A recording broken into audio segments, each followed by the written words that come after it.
Je me présente, Florence Tarlet, directrice adjointe au niveau de la Directe Nord-Pas-de-Calais, chargée de l'égalité professionnelle au niveau de la Directe, dans le cadre de l'expérimentation dans le Nord-Pas-de-Calais qui est menée avec la DRDFE et avec le Conseil régional notamment, sur l'axe valoriser l'égalité dans les entreprises. La convention cadre qui a été signée comprend 3 axes. Un axe pour réaliser l'effectivité de l'égalité professionnelle dans les entreprises. Un deuxième axe qui est de développer les filières et la mixité dans les filières. Et un troisième axe qui concerne le congé parental. On demande aux entreprises de faire un état des lieux, de faire un diagnostic, un rapport unique ou un rapport de situation comparée. Et c'est la raison pour laquelle on a prévu en Nord-Pas-de-Calais et il y a en place des dispositifs d'accompagnement des entreprises pour les aider à faire ce diagnostic. Le sujet de l'égalité, même si tout le monde s'accorde à dire que c'est un sujet important, n'est pas forcément un sujet prioritaire dans une situation avec un contexte économique difficile et tendu. Et donc ça, je pense que c'est le premier peut-être frein. Les femmes ne se rendent pas forcément compte des inégalités qu'elles peuvent parfois vivre dans l'entreprise, puisqu'en fait, il y a très peu de demandes au niveau des services d'inspection du travail, au niveau des services de renseignement en droit du travail, sur ces questions.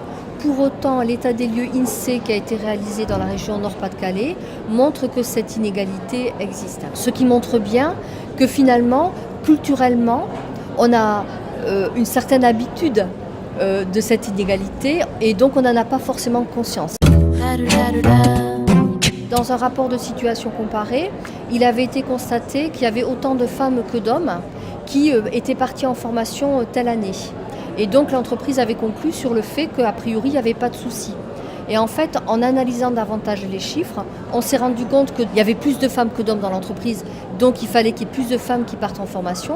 Et quand on a regardé le type de formation, on s'est rendu compte que les formations étaient plus des formations qualifiantes pour les hommes, leur permettant de monter et d'évoluer dans l'entreprise, alors que pour les femmes, c'était plus des formations d'adaptation au poste de travail.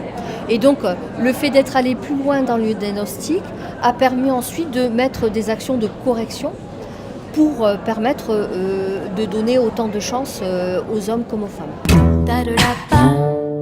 On a parfois tendance à opposer femmes et hommes, et le sujet de développer la mixité, développer l'égalité peut être perçu par certains comme finalement on va retirer à d'autres quelque chose. Je donnerai un exemple, l'exemple des conditions de travail.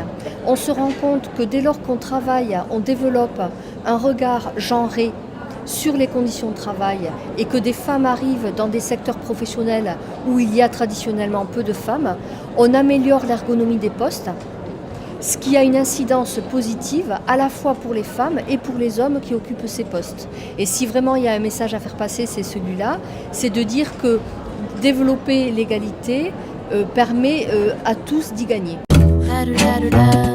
Il y a une réglementation qui existe au niveau de la France et qui a été renforcée au fil des années et qui impose aux entreprises de plus de 50 de négocier sur le sujet pour que les partenaires sociaux dans l'entreprise, l'employeur, les délégués syndicaux puissent développer des actions, que ce soit par rapport à l'embauche, que ce soit par rapport à la formation, que ce soit par rapport aux conditions de travail, que ce soit par rapport à la rémunération, etc.